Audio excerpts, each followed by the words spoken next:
പരിപാവനവും പുണ്യവുമായ ഈ ദിവസത്തിൽ അള്ളാഹുവിന് ഏറ്റവും ഇഷ്ടപ്പെട്ടവന്റെ മസ്ജിദിലുള്ള ഒത്തുചേരൽ നമ്മിൽ നിന്ന് സ്വീകരിക്കുമാറാവട്ടെ. നമ്മുടെ ഗതകാല ജീവിതത്തിൽ നമ്മിൽ നിന്ന് സംഭവിച്ചു പോയ മുഴുവൻ അപരാധങ്ങളും കുറ്റങ്ങളും അള്ളാഹു അവന്റെ കരുണ കൊണ്ട് പുറത്തു തരികയും ചെയ്യുമാറാവട്ടെ. നമ്മിൽ നിന്നും രോഗങ്ങൾ കൊണ്ട് പ്രയാസപ്പെടുന്നവരുടെ രോഗങ്ങൾക്ക് അള്ളാഹു പരിപൂർണമായ ശിഫാ നൽകുകയും നമ്മിൽ നിന്ന് മരണപ്പെട്ട് നമ്മുടെ മുൻഗാമികളായി ഖബറുകളിൽ കഴിയുന്ന നമ്മുടെ ഈ പള്ളിക്ക് ചുറ്റും അടക്കപ്പെട്ടിരിക്കുന്നവർക്കെല്ലാം അള്ളാഹു പരിപൂർണമായ പാപമോചനവും സ്വർഗവും കൊടുത്ത് അവരെയും നമ്മയും അള്ളാഹു സന്തോഷിപ്പിക്കുമാറാവട്ടെ. പ്രിയമുള്ള മുഅ്മിനീങ്ങളെ, സഹോദരങ്ങളെ, സത്യവിശ്വാസികളെ, അന്തരീക്ഷം ശക്തമായ ചൂടുകൊണ്ട് ചുറ്റപ്പെട്ടിരിക്കുന്ന ഈ ഒരു സന്ദർഭം, എൻ്റെ നാടായ കൊല്ലം ജില്ലയൊക്കെ ഇന്ന് അവധിയാണ് ചൂട് കാരണം. മഴ ശക്തമാകുമ്പോൾ സാധാരണ ഗവൺമെന്റ് അല്ലെങ്കിൽ കളക്ടർ അവധി പ്രഖ്യാപിക്കാറുണ്ട്. ശക്തമായ ചൂട് കാരണം അങ്ങനെ അധികമൊന്നും നമ്മൾ അവധി പ്രഖ്യാപിക്കുന്നത് കേൾക്കാറില്ലെങ്കിൽ പോലും ശക്തമായ ചൂട് കാരണം അവധി പ്രഖ്യാപിക്കപ്പെട്ടിരിക്കുകയാണ്. എത്രയോ ദിവസങ്ങളായി ഒന്നോ രണ്ടോ ജില്ലകൾ ഒഴിച്ചുള്ള ബാക്കി ജില്ലകളൊക്കെയും യെല്ലോ അലർട്ടിലാണ്. വളരെ ജാഗ്രതയോടെ ജനങ്ങൾ പുറത്തിറങ്ങുകയും അത് ശ്രദ്ധയോടെ ആയിരിക്കണമെന്ന് മുന്നറിയിപ്പ് നൽകപ്പെടുകയും ചെയ്തിരിക്കുന്ന ദിവസങ്ങളിലൂടെയാണ് നമ്മൾ കടന്നുപോയിക്കൊണ്ടിരിക്കുന്നത്. ഇതുപോലെയുള്ള ശക്തമായ ചൂടുള്ള ഒരു ദിവസത്തിലാണ് ആദരവായ പ്രവാചകൻ മുഹമ്മദുർ റസൂലുള്ളാഹി സ്വല്ലല്ലാഹു അലൈഹി വസല്ലമ തങ്ങൾ തബൂക്ക് യുദ്ധത്തിന് പുറപ്പെടണമെന്ന് സഹാബത്തിനോട് നിർദ്ദേശിക്കുന്നത്. ആ യുദ്ധത്തിന് പുറപ്പെടുന്നതിന് സഹാബാക്കളെല്ലാം ദ്രുതഗതിയിൽ അവരുടെ സന്നാഹങ്ങളും തയ്യാറെടുപ്പുകളും ഒക്കെ പൂർത്തിയാക്കി അവർ യുദ്ധത്തിന് വേണ്ടി റസൂലുള്ളാഹി സ്വല്ലല്ലാഹു അലൈഹി വസല്ലമ തങ്ങളുടെ കൂടെ പുറപ്പെട്ടു. എന്നാൽ ഹിലാൽ ഇബ്നു ഉമയ്യ, കഅബ് ഇബ്നു മാലിക്, മുറാറത്ത് ഇബ്നു റബീഉ റളിയല്ലാഹു അൻഹും എന്നീ മൂന്ന് സഹാബാക്കൾ റസൂലുള്ളാഹി സ്വല്ലല്ലാഹു അലൈഹി വസല്ലമ തങ്ങളുടെ കൂടെ യുദ്ധത്തിന് പുറപ്പെടാൻ അവർക്ക് സാധിച്ചില്ല. അതിന് അവർക്ക് വ്യക്തമായ കാരണങ്ങൾ പറയാനുണ്ട്. അവരുടെ തോട്ടത്തിൽ സാധാരണഗതിയിൽ ചൂടുകാലത്താണ് ഈന്തപ്പനയുടെ വിളവെടുപ്പുണ്ടാകുക. അവരുടെ തോട്ടങ്ങളിൽ ഈന്തപ്പനയുടെ വിളവെടുപ്പിന് എല്ലാം പാകമായി നിൽക്കുന്ന സന്ദർഭം. അതൊക്കെയും പറിച്ചെടുത്തതിന് ശേഷം പിന്നാലെ നബിതങ്ങളുടെയും സഹാബാക്കളുടെയും കൂടെ പോയി ചേരാമെന്നവർ ധരിക്കുകയും പിന്നീട് അവർ അത് പിന്നെയാകട്ടെ എന്ന് പറഞ്ഞ് ചില ന്യായങ്ങൾ അവരുടെ മുന്നിൽ അവർ കണ്ടെത്തുകയും അത് പിന്നീടാകാമെന്ന് വിചാരിക്കുകയും എന്നാൽ അവർക്കത് പുറപ്പെടാൻ സാധിക്കാതെ വരികയും ചെയ്തു. ഞാൻ എന്തിനിത് പറഞ്ഞു എന്ന് ചോദിച്ചാൽ, നമ്മൾ പലരുടെയും അവസ്ഥ ഏകദേശം ഇതുപോലെ തന്നെയല്ലേ? വിശുദ്ധമായ റജബ് മാസം നമ്മുടെ മുമ്പിൽ വന്നു മാസങ്ങൾക്ക് മുമ്പ്. ആ റജബ് മാസം നമ്മുടെ മുന്നിലേക്ക് സമാഗതമായപ്പോൾ നമ്മളെല്ലാവരും മനസ്സിൽ കരുതി, എനിക്ക് ശേഷം ഇനി വരാനുള്ളത് ശഅബാൻ മാസമാണ്, റമദാനിന് തൊട്ട് മുമ്പുള്ള മാസമാണ്. ആ മാസത്തിൽ എനിക്കിനിയും ഒരുപാട് അവസരങ്ങളുണ്ട്. ഞാൻ ഈ റജബിന് ശേഷം വരുന്ന ശഅബാനിൽ ഞാൻ നന്നാകാമെന്ന് തീരുമാനമെടുക്കാം, അല്ലെങ്കിൽ ഞാൻ നന്നാകാൻ ആ സമയത്ത് ശ്രമിക്കാം. ശഅബാൻ നമ്മിലേക്ക് കടന്നു വന്നപ്പോൾ നമ്മൾ തീരുമാനിച്ചു, ഈ ഒരു മാസം കൂടി കഴിഞ്ഞാൽ ഇനി എന്റെ മുന്നിലേക്ക് വരാൻ പോകുന്നത് ഏറ്റവും സുപ്രധാനമായ മാസം, പുണ്യങ്ങളുടെ പൂക്കാലമെന്ന് ലോകം അടയാളപ്പെടുത്തിയ ആ മാസമാണല്ലോ വരാൻ പോകുന്നത്. ആ മാസത്തിൽ ഞാൻ നന്നാകാം. ആദ്യത്തെ ഏറ്റവും പുണ്യമായ റഹ്മത്തിന്റെ 10 ദിനരാത്രങ്ങൾ നമ്മുടെ മുമ്പിലേക്ക് വന്നപ്പോൾ നമ്മൾ കരുതി, നമ്മളപ്പോൾ തീരുമാനമെടുത്തു, ആദ്യത്തെ 10 ദിവസമല്ലേ ആയിട്ടുള്ളൂ, ഇനി എന്റെ മുമ്പിൽ രണ്ടാമത്തെ മഗ്ഫിറത്തിന്റെ പാപമോചനത്തിന്റെ യഥാർത്ഥ ദിവസങ്ങൾ വരാനിരിക്കുന്നതല്ലേ ഉള്ളൂ, എനിക്ക് ആ സമയത്ത് നന്നാകാൻ സമയമുണ്ടല്ലോ. ആ രണ്ടാമത്തെ 10ലും നമ്മൾ കരുതി, ഇനി എന്റെ മുമ്പിൽ അവസാനത്തെ ലൈലത്തുൽ ഖദർ ഉൾപ്പെടുന്ന അവസാനത്തെ രാവുകളാണ് എന്റെ മുന്നിലേക്ക് കടന്നു വരുന്നത്. അപ്പോഴാണ് ഏറ്റവും പ്രധാനപ്പെട്ട സമയം, എനിക്ക് ആ സമയത്ത് നന്നാകാൻ ഞാൻ തീരുമാനമെടുക്കാം. സഹോദരങ്ങളെ, എന്ത് സംഭവിച്ചു നമ്മൾ ആലോചിച്ചു നോക്കൂ. റജബും കടന്നുപോയി, ശഅബാനും കടന്നുപോയി, റമളാനിന്റെ ആദ്യത്തെ 10 കടന്നുപോയി, രണ്ടാമത്തെ മഗ്ഫിറത്തിന്റെ 10 പോയി, ലൈലത്തുൽ ഖദ്ർ ഉൾപ്പെടുന്ന രാവുകളും നമ്മിൽ നിന്ന് കടന്നുപോയി. പെരുന്നാളും കഴിഞ്ഞു, ഏകദേശം 1 മാസം പിന്നിട്ടു. നമ്മൾ ദുൽഖഅദ് മാസത്തിലേക്ക് കടന്നിരിക്കുകയാണ്. ശവ്വാലും കഴിഞ്ഞ് ദുൽഖഅദിലേക്ക് നമ്മൾ കടന്നു. നമ്മൾ ഇപ്പോഴും കരുതുന്നത് ഇനിയും എന്റെ മുമ്പിൽ അവസരങ്ങൾ ഏറെയുണ്ടല്ലോ, ഇനിയും ഞാൻ ഒരുപാട് കാലം ജീവിക്കുമല്ലോ. ആരാണ് സഹോദര നമുക്കങ്ങനെ തീരുമാനമെടുക്കാൻ, അങ്ങനെ നമ്മുടെ ചിന്താമണ്ഡലത്തെ ആ ഒരു ചിന്താഗതിയിലേക്ക് കൊണ്ടുപോകാൻ ആരാണ് നമുക്ക് ലൈസൻസ് തന്നത്? എനിക്കിനി ശേഷമുള്ള അടുത്ത നിമിഷം എനിക്ക് ജീവിച്ചിരിക്കാമെന്ന് നമ്മൾ സ്വയം തീരുമാനമെടുക്കാൻ ആരാണ് നമുക്ക് അനുവാദം തന്നത്? നമുക്ക് അങ്ങനെ തീരുമാനമെടുക്കാൻ, അങ്ങനെ ആലോചിക്കാൻ, അങ്ങനെ നമുക്ക് വീണ്ടും വീണ്ടും പിന്നെയാവട്ടെ എന്ന് മാറ്റി മാറ്റി വെക്കാൻ നമുക്ക് അവകാശമുണ്ടോ? അള്ളാഹു നമുക്ക് തന്നിരിക്കുന്ന ഈ ആയുസ്സിൽ അങ്ങനെ ഒരു തീരുമാനമെടുക്കാൻ നമുക്ക് കഴിയുമോ? ഒരിക്കലും അങ്ങനെ സാധ്യമാകില്ല എന്നുള്ളതാണ് യഥാർത്ഥത്തിൽ വിശുദ്ധമായ ഖുർആനും ആദരവായ റസൂലുള്ളാഹി സ്വല്ലല്ലാഹു അലൈഹി വസല്ലമ തങ്ങളുടെ തിരുവചനങ്ങളും നമ്മെ പഠിപ്പിക്കുന്നത്. എല്ലാം കഴിഞ്ഞ സന്ദർഭത്തിൽ മനുഷ്യന്റെ ഒരു നെടുവീർപ്പുണ്ട്. എല്ലാം അസ്തമിച്ചു പോയല്ലോ എന്ന് ആലോചിച്ചിട്ട് അവന്റെ നെടുവീർപ്പിനെ കുറിച്ച് വിശുദ്ധമായ ഖുർആൻ കൃത്യമായി വിവരിക്കുന്നുണ്ട്. കഴിഞ്ഞുപോയ, തന്നിൽ നിന്ന് കൊഴിഞ്ഞു വീണുപോയ ആ രാവുകളെയും പകലുകളെയും കുറിച്ചോർത്ത് അതെല്ലാം എന്നിൽ നിന്ന് കഴിഞ്ഞു പോയല്ലോ എന്ന ആലോചന മനുഷ്യനെ വല്ലാതെ വേട്ടയാടുന്ന ആ ഒരു നിരാശജനകമായ അവസ്ഥയെ വിശുദ്ധമായ ഖുർആൻ തന്നെ ഇങ്ങനെ വിവരിക്കുന്നുണ്ട്. അവൻ ആർത്തു വിളിക്കുന്ന കുറ്റബോധം കൊണ്ട്, അവൻ ആർത്തു നിലവിളിക്കുന്ന നിലവിളിയെ വിശുദ്ധമായ ഖുർആൻ എടുത്തു കാട്ടുന്നുണ്ട്.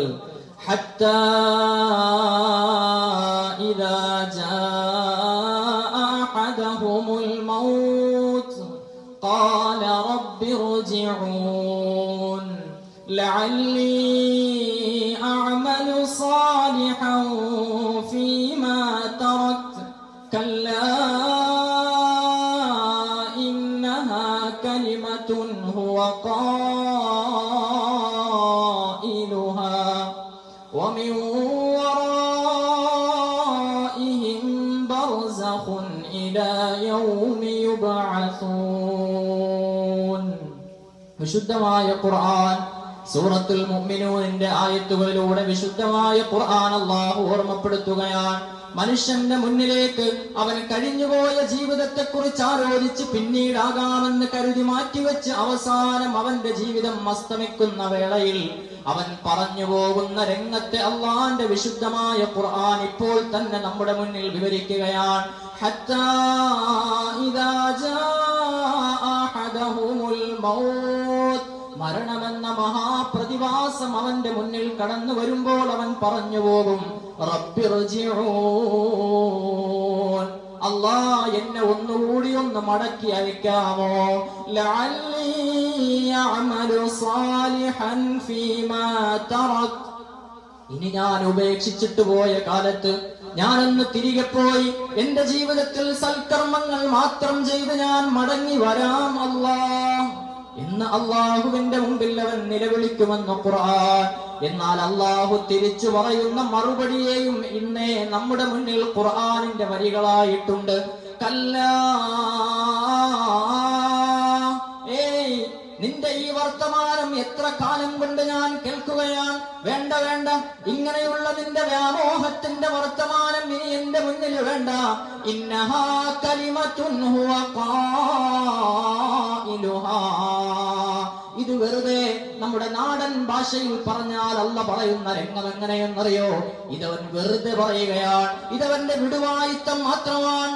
അവൻ വെറുതെ വർത്തമാനം പറയുന്നത് പോലെ എന്റെ മുമ്പിലും അവൻ ഈ അവസാന രംഗങ്ങളിൽ അവന്റെ വായിൽ നിന്ന് വരുന്ന വെറും ഒരു വാക്ക് മാത്രമാണ്.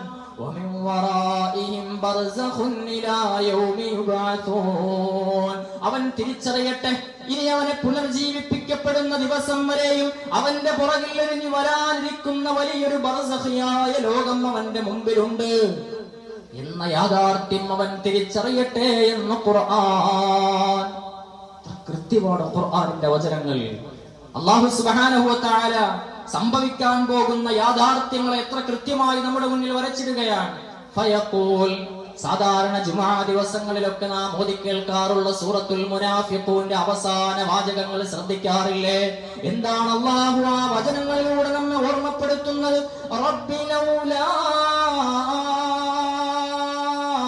അഖർതനി ഇലാ അജലിൻ ഖരീബ് ഫഅസ്സദ്ദഖ വഅകും മിനസ് സാലിഹീൻ وأكن من الصالحين رب لولا أخرتني الله എനിക്കൊരു അല്പസമയം കൂടി എന്നെ ഒന്ന് പിന്തിപ്പിച്ചാൽ ഫഅസ്സദ്ദഖ അല്ലാഹ് നീ എനിക്ക് തന്ന സമ്പത്തില്ലേ, ഞാൻ അഹങ്കരിച്ച് നടന്നത് മാലി മാലി എന്ന് ഞാൻ ഉണ്ടാക്കിയ പണമാണ്, എന്റേതാണ് എന്റേതാണ് എന്റേതാണ് എന്ന് പറഞ്ഞു നടന്ന അഹങ്കാരത്തിന്റെ വർത്തമാനത്തിലൂടെ നീ കൊണ്ട് നടക്കുന്ന സമ്പത്തില്ലേ, ആർക്കും കൊടുക്കാമെന്ന ചിന്ത പോലും മനസ്സിന്റെ ഉള്ളിലേക്ക് കടന്നു വരാതെ പലപ്പോഴും എന്റേത് എന്ന് കരുതി എന്റെ സ്വാർത്ഥ താല്പര്യങ്ങൾക്ക് വേണ്ടി മാത്രം ഞാൻ ചെലവഴിക്കുന്ന ഈ ധനം, അത് ഞാൻ അല്ലാഹ് നിന്റെ മാർഗത്തിൽ ചെലവഴിക്കാം അല്ലാഹ്. വഅകും മിനസ് സാലിഹീൻ ഞാൻ സാലിഹീങ്ങളിൽ പെട്ടവനായിട്ട് തിരിച്ചു വരാം അല്ലാഹ്, എനിക്കൊരവസരം തരുമോ അല്ലാഹ് എന്ന് അല്ലാഹുവിന്റെ മുമ്പിൽ അവൻ വിലപിക്കുമെന്ന് സൂറത്തുൽ മുനാഫിഖൂൻ. എന്നാൽ അപ്പോഴും അല്ലാഹ് പറയുന്ന വാചകം നമുക്ക് ശ്രദ്ധിക്കണം സഹോദരാ, വലൻ യുഅഖിറല്ലാഹു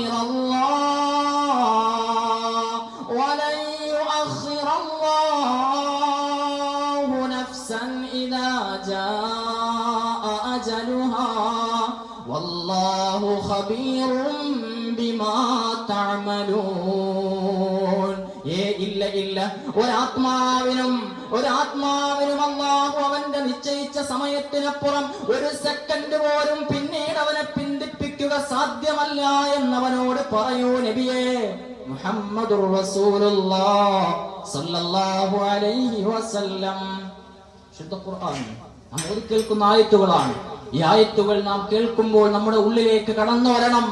എന്റെ റബ്ബ് ഞാൻ സംഭവിക്കാൻ പോകുന്ന, എന്റെ മുമ്പിൽ ഇനി സംഭവിക്കാൻ പോകുന്ന യാഥാർത്ഥ്യങ്ങളെ എത്ര കൃത്യമായി വരച്ചിടുകയാണ് അല്ലാഹു എന്റെ മുമ്പിൽ. ഞാനൊരു യാഥാർത്ഥ്യ ബോധത്തോടെ ഞാൻ അല്ലാഹുവിന്റെ മുമ്പിലാണ് നിൽക്കുന്നത് എന്ന ചിന്തയോടെ ശ്രദ്ധാപൂർവം ഈ ആയത്തിന്റെ ആശയങ്ങൾ നമ്മുടെ ഉള്ളിലേക്ക് വരണം. ഈ ആയത്തുകൾ കേൾക്കുമ്പോൾ, വിശുദ്ധ ഖുർആനിന്റെ പാരായണം നമ്മുടെ മുമ്പിൽ നടത്തപ്പെടുമ്പോൾ എന്തിനാണ് നിങ്ങൾ ശ്രദ്ധയോടെ കേട്ടു നിൽക്കണമെന്ന് പറഞ്ഞത്?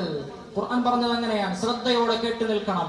അതിന്റെ ആശയങ്ങൾ നമ്മുടെ ഉള്ളിലേക്ക് കടന്നു വന്നിട്ട് ജീവിതത്തിൽ മാറ്റങ്ങൾ ഉണ്ടാകാൻ വേണ്ടിയാണ് അല്ലാഹു ആ കൃത്യമായ മുന്നറിയിപ്പുകൾ നേരത്തെ തന്നെ നമുക്ക് നൽകുന്നത്. സഹോദരങ്ങളെ, പിന്നീട് അങ്ങോട്ട് നിലവിളികളോടെ നിലവിളികൾ.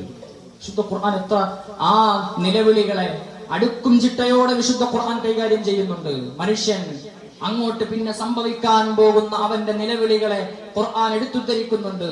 അനാവശ്യ കൂട്ടുകെട്ടുകളിലൂടെ നമ്മുടെ സമയങ്ങളെ നാം പാഴാക്കിക്കളഞ്ഞാൽ, ഇപ്പോൾ വെക്കേഷന്റെ സമയം കൂടിയാണ്, നമ്മുടെ മക്കൾ വീടുകളിൽ അവർ സ്കൂളുകളിലേക്കുള്ള അവരുടെ സാധാരണഗതിയിലുള്ള പോകുന്ന ആ ഒരു ചലനം കൃത്യമായി നിയന്ത്രിക്കപ്പെടുന്ന, അല്ലെങ്കിൽ അവർക്ക് വെക്കേഷനായി അവർ വീടുകളിൽ തന്നെ കഴിയുന്ന സമയവും അങ്ങനെയുള്ള സന്ദർഭവുമാണ്.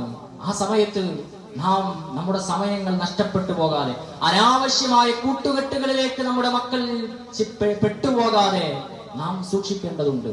അനാവശ്യമായ കൂട്ടുകെട്ടുകൾ എന്ന് പറഞ്ഞാൽ യഥാർത്ഥത്തിൽ സഹോദരങ്ങളെ രണ്ട് തരത്തിലുണ്ട്. ഞാൻ സാന്ദർഭികമായി ഓർമ്മപ്പെടുത്തട്ടെ. ജീവനുള്ളവയുമായിട്ടുള്ള കൂട്ടുകെട്ടുണ്ട്, മറ്റൊന്ന് ജീവനില്ലാത്തവയുമായുള്ള നമ്മുടെ കൂട്ടുകെട്ടുകളുണ്ട്. ഇത് രണ്ടും പ്രശ്നമാണ്. അത് രണ്ടും ശ്രദ്ധിച്ചില്ലെങ്കിൽ, അത് പരിഗണിക്കേണ്ടതുപോലെ പരിഗണിച്ചില്ലെങ്കിൽ, അതിനെ ശ്രദ്ധിക്കേണ്ടതുപോലെ ശ്രദ്ധിച്ചില്ല എങ്കിൽ അത് വരുത്തുന്ന അപകടം വലുതാണ്. നാം നമ്മുടെ മക്കളുടെ, നമ്മുടെ കൂട്ടുകാരുടെ, നമ്മുടെ അയൽവാസികളുടെ, നമ്മുടെ സുഹൃത്തുക്കളുടെ ബന്ധങ്ങൾ, കൂട്ടുകെട്ടുകൾ ശ്രദ്ധിക്കണം. അവരാരുമായി ബന്ധപ്പെടുന്നു, അവരാരുമായി കൂട്ടുകൂടുന്നു, അവരാരുമായി സഞ്ചരിക്കുന്നു, അവരാരുമായി യാത്ര ചെയ്യുന്നു, അവരുടെ സ്വഭാവം എന്താണ്, അവരുടെ രീതി എന്താണ്, അവരുടെ വീടിന്റെ കാഴ്ചപ്പാടുകൾ, ചുറ്റുപാടുകൾ എന്താണ്, ഇതെല്ലാം കൃത്യമായി വിലയിരുത്തപ്പെടണം. ഇല്ല എങ്കിൽ അപകടം നമുക്ക് തന്നെയാണ്. അതൊന്ന് ജീവനുള്ള ഈ കൂട്ടുകാരൻ, രണ്ടാമത് ജീവനില്ലാത്തൊരു കൂട്ടുകാരനുണ്ട്. ഈ വെക്കേഷൻ സമയത്ത് കൂടുതൽ പേരും അഡിക്റ്റ് ആയി പോകുന്നത് ആ ജീവനില്ലാത്ത കൂട്ടുകാരുമായിട്ടാണ്. നമ്മുടെ സ്ക്രീനുകൾ തന്നെ മൊബൈലുകളായി, ബിഗ് ടിവികളായി, വലിയ വലിയ സ്ക്രീനുകളിലായി നമ്മുടെ മക്കൾ ചെലവഴിക്കുന്ന ഈ സമയം നമ്മുടെ ഇന്നത്തെ ആദ്യം പറഞ്ഞ ജീവനുള്ള കൂട്ടുകെട്ടിനേക്കാൾ ഇന്ന് നമ്മുടെ മക്കൾ പെട്ടുപോകുന്ന രണ്ടാമത്തെ ജീവനില്ലാത്ത ഈ കൂട്ടുകെട്ട് വളരെ അപകടകാരിയാണ്. അതിലൂടെയാണ് എല്ലാത്തരം അവസ്ഥകളിലേക്കും നമ്മുടെ ബന്ധങ്ങൾ ചെന്ന് എത്തുന്നതും നാം ഏറ്റവും വലിയ ചതിക്കുഴികളിലേക്ക് നമ്മളും നമ്മുടെ മക്കളും യുവതലമുറകളും അകപ്പെട്ടു പോകുന്നതും അതിലേക്കാണ്. വളരെ ജാഗ്രതയോടെ കൈകാര്യം ചെയ്യണം. അത് ഏത് സമയത്ത് പൂർണ്ണമായി നമ്മുടെ മക്കളിൽ നിന്ന് മൊബൈൽ ഫോൺ വാങ്ങിവെച്ച് അവരെ മറ്റൊരവസ്ഥയിലേക്ക് കൊണ്ടുപോകണമെന്ന് ഞാൻ പറയുന്നില്ല. മറിച്ച് അത് കൃത്യമായി അതിനൊക്കെയും നിയന്ത്രണം വേണം. അവരെന്താണ് മൊബൈലിൽ കാണുന്നത്, അവരാരുമായിട്ടാണ് മെസ്സേജ് അയക്കുന്നത്, അവരാരുമായിട്ടാണ് ചാറ്റ് ചെയ്യുന്നത്, അവരേതെല്ലാം തരത്തിൽ അവരുടെ മെസ്സേജുകളും അവരുടെ മറ്റ് സംഗതികളും ഏതെല്ലാം തരത്തിലൂടെ പോകുന്നുണ്ട് എന്നുള്ള സംഗതി നാം തിരിച്ചറിഞ്ഞു വേണം നമ്മുടെ മുമ്പോട്ടുള്ള യാത്രകൾ. ഇല്ല എങ്കിൽ അപകടം നമുക്ക് തന്നെയായിരിക്കും. വിശുദ്ധ ഖുർആൻ യൗമ യഉള്ളുല്ലാലിമു അലാ യദൈഹി യഖൂലു യാ ലൈതനി ഇത്തഖൽതു മഅർ റസൂലി സബീലാ യാ വൈലതാ ലൈതനി ലം അത്തഖിദ് ഫുലാനൻ ഖലീലാ. യൗമ യഉള്ളുല്ലാലിമു അലാ യദൈഹി, അക്രമികൾ അവരുടെ വായ്ക്കുള്ളിലേക്ക് അവരുടെ വിരലുകൾ മുഴുവനും കയറ്റിയിട്ട് അവർ അവരുടെ വിരലുകൾ കടിച്ചമർത്തിയിട്ട് അവർ നിലവിളിച്ച് പറഞ്ഞു പോകുന്ന രംഗത്തെ ഖുർആൻ പറയുകയാണ് യാ ലൈതനി ഇത്തഖൽതു മഅർ റസൂലി സബീലാ യാ വൈലതാ യാ വൈലതാ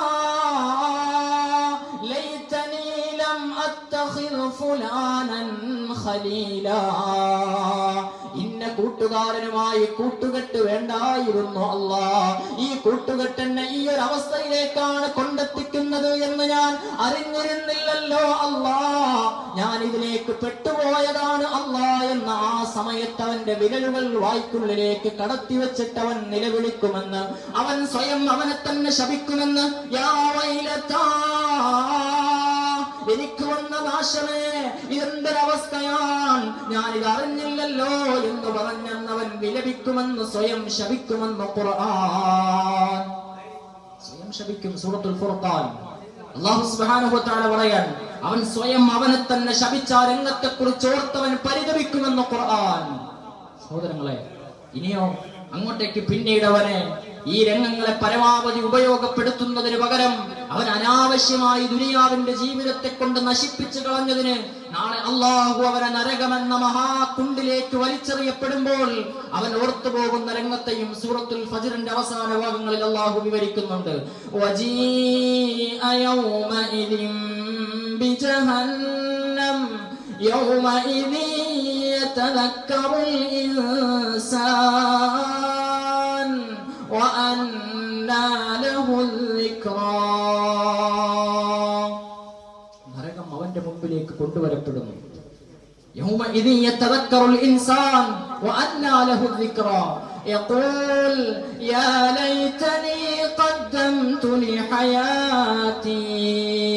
നരകം അവന്റെ മുമ്പിൽ കാണിപ്പിക്കപ്പെടുന്ന, അവന്റെ മുമ്പിൽ പ്രദർശിപ്പിക്കപ്പെടുന്ന ആ സമയം കാണുമ്പോൾ അവൻ പറഞ്ഞു പോകുമല്ലാ, എന്റെ മുമ്പോട്ടുള്ള ജീവിതത്തിൽ, കഴിഞ്ഞുപോയ ജീവിതത്തിൽ ഞാൻ ഏറ്റവും മനോഹരമായ ജീവിതം നയിച്ചിരുന്നെങ്കിലെന്ന് അന്നവൻ വിലപിച്ചു പോകുമെന്ന് വിശുദ്ധമായ ഖുർആൻ. ഒടുവിൽ എല്ലാ പ്രതീക്ഷയും അവസാനിച്ച് നരകാഗ്നിയിലേക്ക് തന്നെയാണ് അവനെ വലിച്ചെറിയപ്പെടുന്നത് എന്ന് അവൻ തിരിച്ചറിയുന്ന സന്ദർഭങ്ങളിൽ അവിടെയും നിലവിളിച്ചുകൊണ്ട് അവൻ പറയുന്ന രംഗത്തെ ഖുർആൻ പറയുന്നുണ്ട് വഹും യസ്തരിഖൂന ഫീഹാ. അവൻ ആ നരകത്തെ മുന്നിൽ കാണുന്ന ആ സമയത്തും അവൻ ഇങ്ങനെ വാവിട്ട് നിലവിളിക്കും, റബ്ബനാ, എന്റെ രക്ഷിതാവേ, അഖ്രിജ്നാ, ഈ നരകത്തിലേക്ക് എന്നെ വലിച്ചെറിയല്ലേ അല്ലാ, ഈ നരകത്തിൽ നിന്ന് എന്നെ പുറത്തേക്കിടണേ അല്ലാ. നഅമൽ സാലിഹൻ ഗൈറല്ലദീ കുന്നാ നഅമൽ. ഞാൻ ചെയ്തതല്ലാത്ത, ഞാൻ എന്റെ കഴിഞ്ഞുപോയ, എനിക്ക് അല്ലാഹു തന്ന ഒഴിവു സമയങ്ങളെ ഞാൻ പ്രയോജനപ്പെടുത്താതെ കഴിഞ്ഞുപോയ ആ രംഗങ്ങളെയും ഞാൻ ഇനി അമലായി രൂപാന്തരപ്പെടുത്തി ഞാൻ സൽക്കർമ്മങ്ങൾ ചെയ്തിട്ട് തിരിച്ചു വരാമല്ലാ. ഈ നരകത്തിൽ നിന്ന് എന്നെ ഒന്ന് പുറത്തേക്കിടുമോ അല്ലാ. അല്ല തിരിച്ചു ചോദിക്കുന്ന രംഗത്തെ പറയുന്നുണ്ട്, അവലം നിനക്ക് കുറെ ചിന്തിക്കാനുള്ള അവസരവും ആയുസ്സും ഞാൻ തന്നില്ലേ? കുറെ ആലോചിക്കാൻ, കുറെ ചിന്തിക്കാൻ. എത്ര മുന്നറിയിപ്പുകാരാണ് പ്രസംഗത്തിന്റെ രൂപത്തിൽ, നിർദ്ദേശങ്ങളുടെ രൂപത്തിൽ, മെസ്സേജുകളുടെ രൂപത്തിൽ എത്ര മുന്നറിയിപ്പുകാർ നിന്റെ മുമ്പിൽ വന്ന് ഇതെല്ലാം വിവരിച്ചു തന്നു. അന്നൊന്നും നീ കേൾക്കാൻ തയ്യാറായില്ലല്ലോ. വജാഅകുമുൻ നദീർ ഫദൂഖൂ ഫമാ ലിൽളാലിമീന മിൻ നസീർ. ഇന്നിതെല്ലാം നീ അനുഭവിച്ചേ മതിയാകൂ. ഇന്ന് നിന്നെ സഹായിക്കാൻ ഒരാളും ഉണ്ടാകില്ലെന്ന്, ഒരാൾ പോലും നിന്നെ സഹായിക്കാൻ വരില്ലെന്ന് ഖുർആൻ. ഒരാളുടെയും സഹായം അന്നുണ്ടാകില്ല. എല്ലാം നേടിയെടുക്കേണ്ടത് നല്ല കൂട്ടുകെട്ടാവട്ടെ, മോശമായ കൂട്ടുകെട്ടാവട്ടെ, എല്ലാം തെരഞ്ഞെടുക്കാനുള്ള, ഏതിനെയും തെരഞ്ഞെടുക്കാനുള്ള സ്വാതന്ത്ര്യം അള്ളാഹു ഇപ്പൊ തന്നിട്ടുണ്ട്. പക്ഷേ അതെല്ലാം തീർന്നു പോകുന്ന രംഗത്ത് പിന്നെ ആലോചിച്ചിട്ട് കാര്യമില്ലെന്നാണ് അള്ളാഹു ഈ ആയത്തുകളിലൂടെയൊക്കെ പറയുന്നത്. എന്തെങ്കിലും ഒരു ആശ്വാസം ലഭിക്കാൻ, നരകത്തിലേക്ക് വലിച്ചെറിയപ്പെടുമ്പോ എന്തെങ്കിലും ഒരു ആശ്വാസം ലഭിക്കാൻ അവസാനം അവൻ വിളിക്കുന്ന രംഗത്തെയും ഖുർആൻ പറയുന്നുണ്ട്. സൂറത്തുൽ അഅറാഫ്, വനാദാ അസ്ഹാബുൻ നാരി അസ്ഹാബൽ ജന്ന അൻ അഫീദു അലൈനാ മിനൽ മാഇ ഔ മിമ്മാ റസഖകുമുല്ലാഹ്.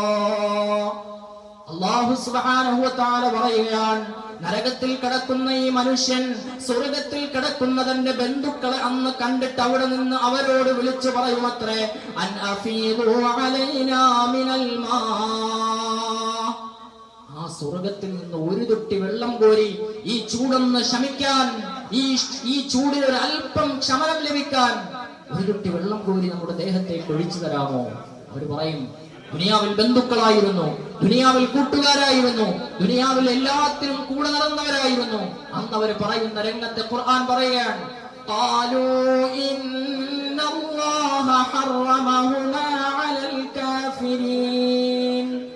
നിഷേധിച്ചവർക്ക്, മുന്നറിയിപ്പുകാർ വന്നപ്പോൾ അവരെയൊക്കെ ആട്ടിപ്പായിച്ചവർക്ക്, അവരുടെ വാക്കുകൾക്ക് വില കൊടുക്കാത്തവർക്കെല്ലാം അല്ലാഹു ഇന്ന് നിഷിദ്ധമാക്കിയിരിക്കുകയാണ്.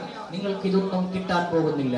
അല്ലാഹു സുബ്ഹാനഹു വ തആല പറയുന്നു, നാളെ ഈ സന്ദർഭത്തിൽ അവൻ നിലവിളിക്കുന്ന നിലവിളികൾ ഇതൊക്കെയാണ്. അവൻ ഇങ്ങനെ നിലവിളികൾ ആവർത്തിച്ചുകൊണ്ടേയിരിക്കും. ഖുർആൻ ആവർത്തിച്ചുകൊണ്ടിരിക്കുന്ന നിലവിളികൾ നടന്നുകൊണ്ടിരിക്കുമ്പോൾ അല്ലാഹു വീണ്ടും പറയും,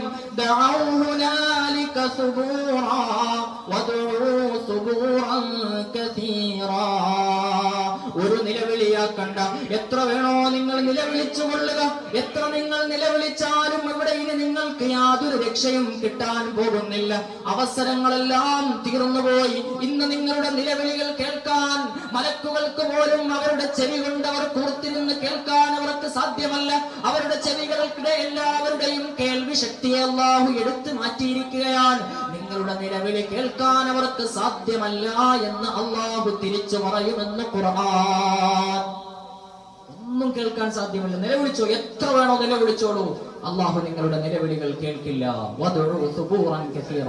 അല്ലാഹു ഈ രംഗങ്ങളെയൊക്കെ പരാമർശിച്ചിട്ട് നബികൾ സല്ലല്ലാഹു അലൈഹി വസല്ലമ തങ്ങളോട് പറയുന്ന ഒരു രംഗമുണ്ട്. നബിയെ, അവസാനിപ്പിക്കുകയാണ് ഞാൻ. നബിയെ, അങ്ങ് അവരോട് ചോദിക്കൂ. നബിയെ, ഖുൽ അദാലിക ഖൈറുൻ നുസുലൻ അം ശജറത്തുൽ ഖുൽദി അല്ലതി വഅദൽ മുത്തഖൂൻ. നബിയെ, ഇത്രയും നേരം ഞാൻ അവരോട് പറഞ്ഞു വെച്ച ഈ വർത്തമാനങ്ങളൊക്കെ അവർ കേട്ടില്ലേ? നബിയെ, ഖുൽ അദാലിക ഖൈറുൻ, അവർക്ക് ഇതാണോ ഈ പറഞ്ഞ ജീവിതത്തിന്റെ അല്ലാഹു നൽകിയ അവസരങ്ങളൊക്കെയും ഉപയോഗപ്പെടുത്താതെ എന്നിലേക്ക് വരുമ്പോൾ കിട്ടുന്ന നരകാഗ്നിയാണോ അവർക്ക് വേണ്ടത്?